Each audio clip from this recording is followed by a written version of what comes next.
Assalamu alaikum and I warmly welcome all of you in today's class. Janab, this is the third class of psychology, both for CSS and PMS. ये है आप लोगों के पास chapter number first. तो आप लोग यहाँ पे देख सकते हैं साइकोलॉजी के मुतालिक डिफिनीशन के मुतालिक मैंने आप लोगों के साथ डिस्कस किया। उसके बाद स्कोप ऑफ साइकोलॉजी के हवाले से हमने बता दिया। सब फील्ड्स ऑफ साइकोलॉजी के हवाले से मैंने आप लोगों के साथ डिस्कस किया। उसके बाद जनाब scope of psychology and recent trends के हवाले से मैंने आप लोगों को बताया कि आजकल साइकोलॉजी एजुकेशन में इसके अलावा जितने भी हमारे साथ फील्ड्स है या ऑर्गेनाइजेशंस है, ठीक है, वहाँ पे भी साइकोलॉजी का इनपुट है, तो वो भी आप लोगों के लिए बहुत अहम है। इसके अलावा जनाब अभी हमने डिस्कस किया कि why is psychology a science. तो साइकोलॉजी इसी वजह से साइंस है क्योंकि ये एक सिस्टमेटिक स्टडी है। सिस्टमेटिक स्टडी का मतलब यही है कि जिस तरह के साइंस के डिफिनीशन में लिखा है कि द साइंस का जो डिफिनीशन है, the systematic knowledge which is obtained through observation and experimentations. तो इसी वजह से हम इसको साइंस में डालते हैं। उसके बाद why is psychology a social science, इसके हवाले से मैंने पहले लेक्चर में भी आप लोगों को बताया। पॉइंट 1 2 3 4 तक हम पहुंचे थे। अभी जो पांचवा पॉइंट है, तो साइकोलॉजी में ये भी है ना कि contribute insight on group dynamics and relationship, साथ साथ में addresses societal issues including mental health, and last one aims to enhance individual and societal wellbeing. Simple मतलब यही है कि साइकोलॉजी को एज ए सोशल साइंस भी माना जाता है, क्योंकि इसमें आप लोग देखते हैं कि आप लोगों से कुछ सीखते हैं, आप लोगों को क्या समझाते हैं, ठीक है। इसके अलावा सोसाइटी में आप लोगों के साथ जिस रिलेशनशिप में आप रहते हैं उसके हवाले से आप सीखते हैं। इसके अलावा इसमें यह भी है कि जो सोसाइटल इश्यूज है, ठीक है, ख्वाह वो बैड है या गुड है, लेकिन मेनली बैड या एबनॉर्मेलिटीज जो है उसके मुतालिक हम सीखते हैं, हम लर्न करते हैं। ठीक है, मेंटल हेल्थ के मुतालिक हम सीखते हैं। इसके अलावा social health, mental health, even financial health के मुतालिक हम सीखते हैं, हम लोगों को ऑब्जर्व करते हैं, वी लर्न। और लास्ट वन यही है, aims to enhance individual and societal wellbeing. हम साइकोलॉजी का एक ही कोशिश है कि लोग अच्छे रहे, लोगों की वेलबींग हो, साथ साथ में सोसाइटल वेलबींग हो। जब सेहतमंद लोग होंगे, सेहतमंद सोसाइटी होगी, तो आपको पता है कि हेल्थी बॉडी है हेल्थी माइंड। तो जिस मुल्क में या जिन सूबे में अच्छे लोग होंगे, सेहतमंद लोग होंगे, मेंटली साउंड लोग होंगे, तो वो अपने मुल्क की इकानमी, मईशत, बाकी चीज़ों में भी डेफिनेटली दे विल कंट्रीब्यूट। ठीक है रिस्पेक्टिव स्टूडेंट्स।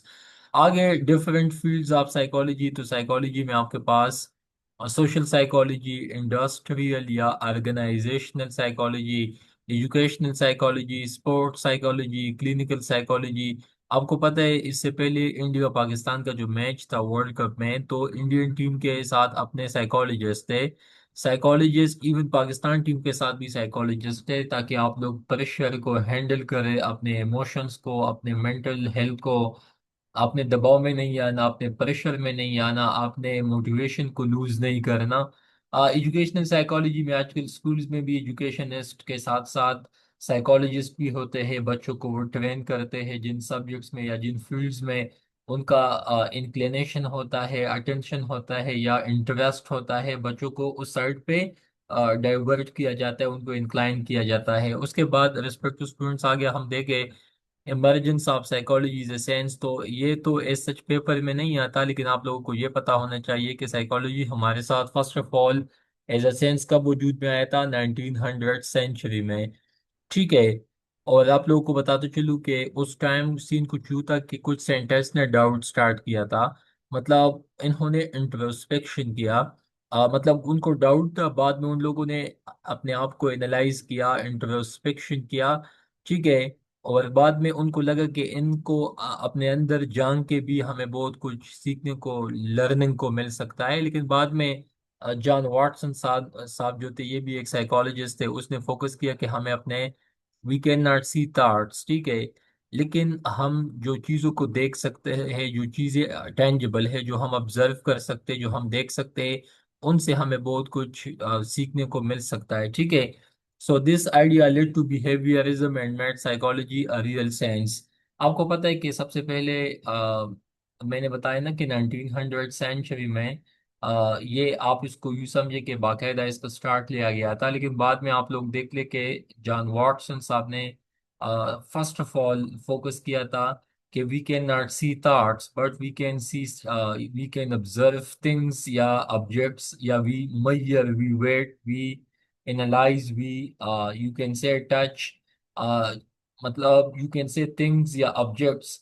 तो इसी वजह से जब आप चीज़ों को देख सकते हैं, आप ऑब्जर्व करते हैं ना, तो उसके बाद उनकी मुतालिक जानना शुरू हुआ, या चीज़ों को साइकोलॉजिकल पॉइंट ऑफ व्यू से देखना स्टार्ट किया। तो उसी वजह से साइकोलॉजी हमारे साथ इज अ रियल साइंस के शक्ल में सामने आया।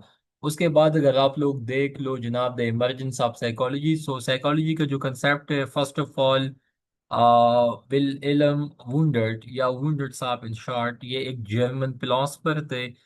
साइकोलॉजी का जो कंसेप्ट है, फर्स्ट ऑफ ऑल इस बंदे ने इंट्रोड्यूस किया था। इसके मुताबिक it is the sense of the soul. Soul मतलब अगेन आपके जो अंदर पर्सनालिटी है, आपका जो सोल है, आपका जो करेक्टर है, या आपकी जो पर्सनालिटी है। लेकिन पर्सनालिटी मोस्टली पर्सोना से निकला है, बाहर की चीजों को, लेकिन इंटरनल इंट्रोस्पेक्शन, इंटरनलाइज, अंदर की चीजों में झांकना, उसको सीखना समझना, इसके हिसाब से इस बंदे ने बात की। उसके बाद psychology is an independent science occurred in the 19th century. तो साइकोलॉजी एज इंडिपेंडेंट साइंस कब सामने आया, वजूद में आया, तो ये हमारे साथ 19th सेंचुरी में एज अ इंडिपेंडेंट सब्जेक्ट सामने आया। ठीक है।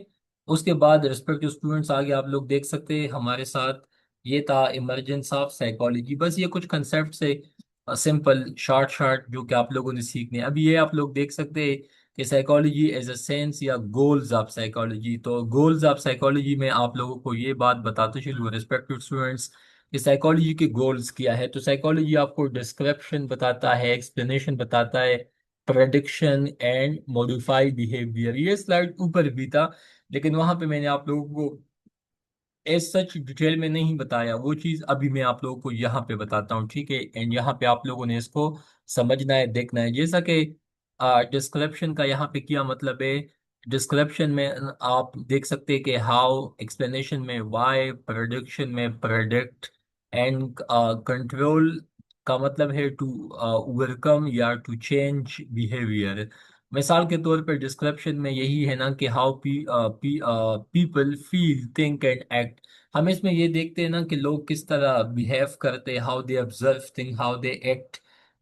तो यही चीज हमें साइकोलॉजी से ही देखने को मिल सकता है। उसके बाद मतलब इसके लिए आगे मल्टीपल थियरीज है, लेकिन वो थियरीज हम आगे बत समझेंगे, लेकिन वो पेपर पॉइंट ऑफ व्यू से एज सच आते तो नहीं है। लेकिन इसके आगे तो एक्सप्लेनेशन है, लेकिन हमारा जो काम है साइकोलॉजी को इस हद तक समझना कि हाँ इसमें स्कोप में यही है कि we describe things, we analyse thing, we observe thing, we feel things, we, तो इसका मतलब यही है। उसके बाद why, explanation why। तो why studies to explain different aspects of behavior। मतलब हम इसमें देख सकते हैं कि जो दो इंसान है, एक मेल है एक फीमेल है, या दो भाई है या दो बहनें, how they differ in their feelings, emotions, mental process, learning abilities, capabilities. एक पोजीशन लेता है, अगला फेल होता है, वाई। तो इसकी भी हर चीज की अपनी अपनी एक एक्सप्लेनेशन है। उसके बाद प्रोडक्शन, प्रोडक्ट। तो जब आप दोनों को, डिस्क्रिप्शन एंड एक्सप्लेनेशन को एक साथ आप मिलवाते हैं, तो ये आपके पास डिस्क्रिप्शन बन जाता है। उसके बाद ये आपके पास जो लास्ट पॉइंट है, कंट्रोल या मॉडिफाई बिहेवियर, मतलब ओवरकमिंग। अगर कोई बैड बिहेवियर है उसको ओवरकम करना, उसको कंट्रोल करना, उसको चेंज करना, उसको मॉडिफाई करना, ये भी साइकोलॉजी के स्कोप में ही आता है। तो साइकोलॉजी के गोल्स क्या है, description, explanation, prediction and control or change of behavior। Description में हाउ, एक्सप्लेनेशन में वाई, प्रेडिक्शन में, दोनों को जब आप एक साथ मिलाते हैं उसका जो फ्यूचर आउटकम आता है तो ये हमारे साथ आता है आपके स्कोप ऑफ साइकोलॉजी में। सच बात बताऊं, ये बहुत आसान है, इसमें कोई मुश्किल नहीं है। रेस्पेक्ट टू स्टूडेंट, सबसे पहले आप लोगों को इस चैप्टर में बताते चलूं कि इस चैप्टर में हमने फर्स्ट ऑफ ऑल साइकोलॉजी का डिफिनीशन समझना है। तो आपको जैसा कि पहले बताया कि psychology is the scientific study of behaviour and mental process. उसके बाद psychology is a science of behaviour, observable and non observable, या टेंजिबल एंड अनटेंजिबल। उसके बाद स्कोप ऑफ साइकोलॉजी में आप लोगों को एक एक बात पे आगे लिखना है। क्लिनिकल साइकोलॉजी में किया है, वहां पे क्लिनिकल साइकोलॉजिस्ट बैठा होगा, पेशेंट आएगा, साइकोलॉजिस्ट उसके सिम्टम्स को, साइन को, इसकी हिस्ट्री को पूछेगा, उनसे फैमिली के मुतालिक, पर्सनल लाइफ, उनके इमोशंस, बिहेवियर, माइंड, ख्यालात, साइकोलॉजिस्ट उसको सुनेगा, बंदा के साथ इमोशनली कनेक्ट होके उनसे बहुत कुछ बात निगलवाएगा, उनसे बहुत कुछ सीखेगा। इसका मतलब यही है। काउंसलिंग साइकोलॉजी, जिस तरह हम सब्जेक्ट के मुतालिक स्टूडेंट्स को गाइड करते हैं वी काउंसल, तो ये काउंसलिंग साइकोलॉजी में ही आता है। उसके बाद पेवर साइकोलॉजी, अप्लाइड साइकोलॉजी। उसके बाद ये क्वेश्चन आप लोग अटेम्प्ट कर सकते हैं, if you want so you can evaluate discuss the scope of psychology. साथ साथ में आगे आप लोग देख ले हमारे साथ why is psychology a science, उसके बाद why is psychology a social science, उसके बाद डिफरेंट फील्ड्स ऑफ साइकोलॉजी, उसके बाद emergence of psychology as a science, emergence of psychology science again, and last one psychology का स्कोप किया है। एक टॉपिक बच गया, school of thought and psychology. वो एक टॉपिक है। तो इंशाल्लाह कल इसको हम चैप्टर्स 2 के साथ मिला के, कल तक आप लोगों के 2 चैप्टर्स बन जाएंगे, ठीक है। आप लोगों को फिर भी कोई मसला हो सो मोस्ट वेलकम, एंड कोई भी क्वेश्चन हो you can ask me. Thank you so much.